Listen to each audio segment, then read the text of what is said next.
Hello student, math magician online class में आपका स्वागत है। मैं श्याम कुमार। और कल के वीडियो में बताए थे रेलगाड़ी और चाल वाला जो प्रश्न होता है वह बहुत ही इम्पोर्टेंट होता है। और आज हम आपको बता रहे हैं कि धारा और चाल जो होता है उसको उस प्रकार के प्रश्न को किस प्रकार से सॉल्व करते हैं। तो एक मिनट।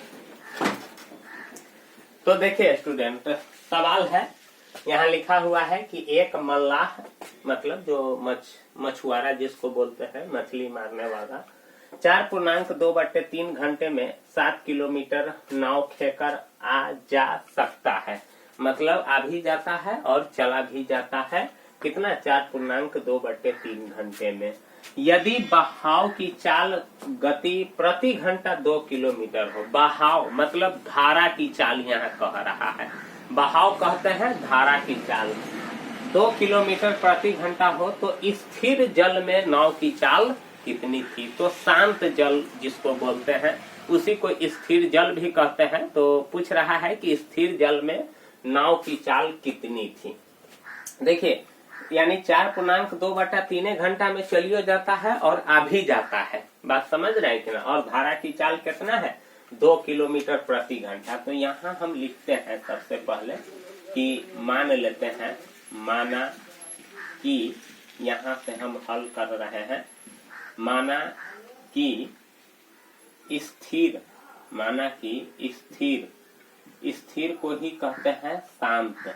माना कि स्थिर जल में नाव की चाल, स्थिर जल में नाव की चाल मान लेते हैं, क्योंकि यह तो हमको निकालना ही। तो मान लेते हैं x किलोमीटर प्रति घंटा। ठीक ना।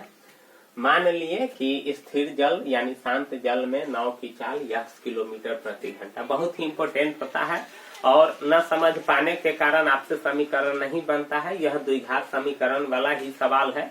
अगर आप अच्छे से सीख जाते हैं तो निश्चित है कि आपको समझ में आएगा भी और आसानी से आज दनादन सवाल को हल कीजिएगा। तो चाल है x किलोमीटर प्रति घंटा। चलिए ठीक है। और समय कितना है? 4.2/3। और दूरी कितना है सो देखिए, दूरी है 7 किलोमीटर। ठीक ना। सबसे पहले हम क्या करते हैं कि धारा जो बहाव जो है ना, धारा की दिशा में चाल निकालते हैं। और ये भी लिख लेते हैं कि बहाव की चाल कितना है। यानी बहाव इसी को कहते हैं धारा। ठीक ना। बहाव जो पानी बह रहा है, धारा की चाल कितना है सो देखिए 2 किलोमीटर प्रति घंटा। यानी प्रति घंटा 2 किलोमीटर या 2 किलोमीटर प्रति घंटा, दोनों बात बराबर ही हुआ। तो बहाव धारा की चाल भी हम निकाल लिए। अब यहाँ क्या करते हैं कि सबसे पहले चाल निकालते हैं धारा की दिशा में। धारा की दिशा में नाव की चाल, धारा की दिशा में नाव की चाल, धारा की दिशा में नाव की चाल हम निकालते हैं। ठीक ना। तो धारा की दिशा में नाव की चाल देखिए, धारा की दिशा में धारा भी इधर से जा रहा है और नाव भी इधर से जा रहा है।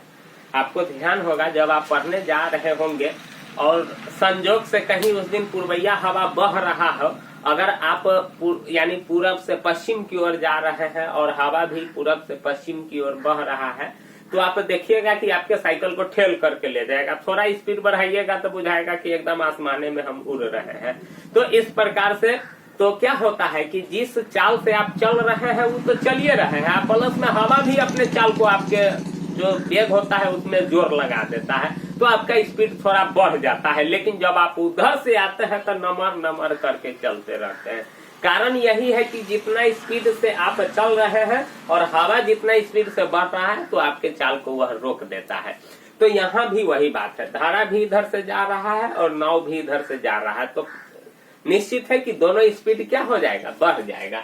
तो हम भी वही काम करते हैं कि धारा की दिशा में नाव की चाल निकालते हैं।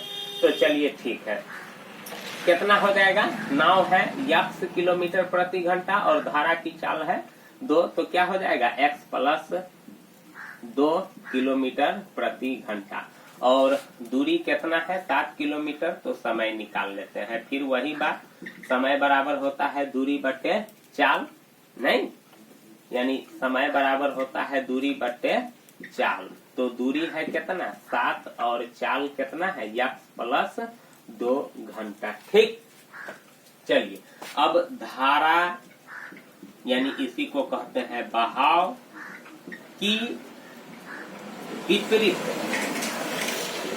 विपरीत, ठीक ना, उल्टा जिसको बोलते हैं विपरीत, इसी को हम कहते हैं उल्टा, ठीक ना। विपरीत दिशा में नाव की चाल, विपरीत दिशा में नाव की चाल, विपरीत दिशा में नाव की चाल अब हम निकालते हैं। तो विपरीत मतलब उल्टा, इधर से धारा बह रहा है, उधर से नाव आ रहा है, तो धारा जितना स्पीड से जाएगा उतना स्पीड क्या कर देगा, नाव का जो स्पीड होगा उसमें उतना घट जाएगा, यानी उतना स्पीड से रोक देगा। अभी हम बताए हैं कि हवा इधर से बह रहा है पूर्वैया और आप पश्चिम से पूरब जा रहे हैं, तो निश्चित है कि आपको थोड़ा ज्यादा बल लगाना पड़ेगा।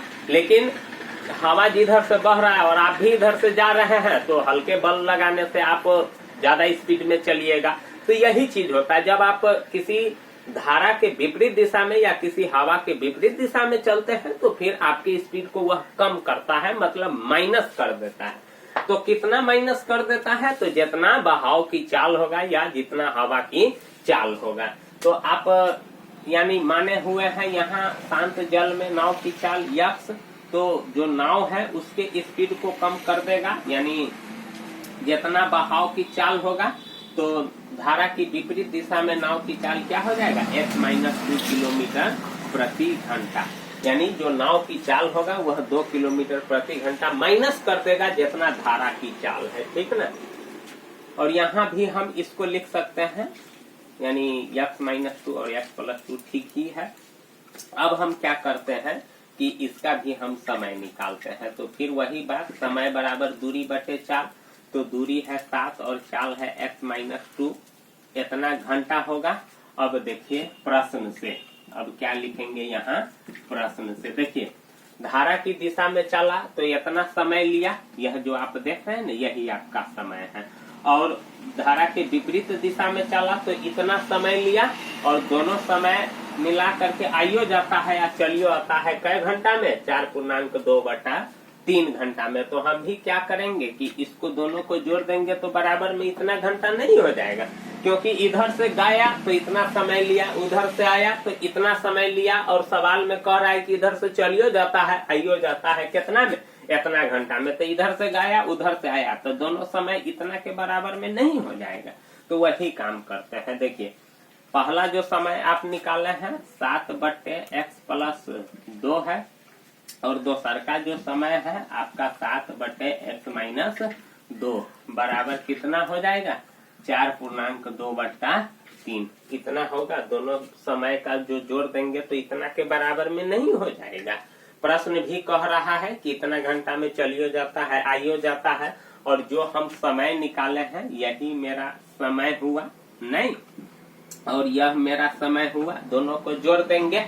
चलिए ठीक है, अब हम इसको आगे बढ़ाते हैं। तो सबसे पहले बटा पर के जोड़ करना न होगा, तो नीचे का एलसीएम लेते हैं, x+2 हो जाएगा, और x-2 जिसका एलसीएम नहीं निकलता है डायरेक्ट गुना कर देते हैं, x+2 से कट जाएगा तो 7 से अब इसमें गुना हो जाएगा, तो 7 × x-2 हो जाएगा। अब इससे एक कट जाएगा तो +7 × x प्लस क्या हो जाएगा 2, यानी इससे एक कट गया तो यह बचा, तो भाग गुना होगा ना, तो हम अभी गुना न करके गुना के रूप में रहने दिए हैं। चलिए अब इसको भी पूर्णांक तोड़ लेते हैं, तो 4×3 12 और 2 14 बटे कितना हो जाएगा 3 हो जाएगा।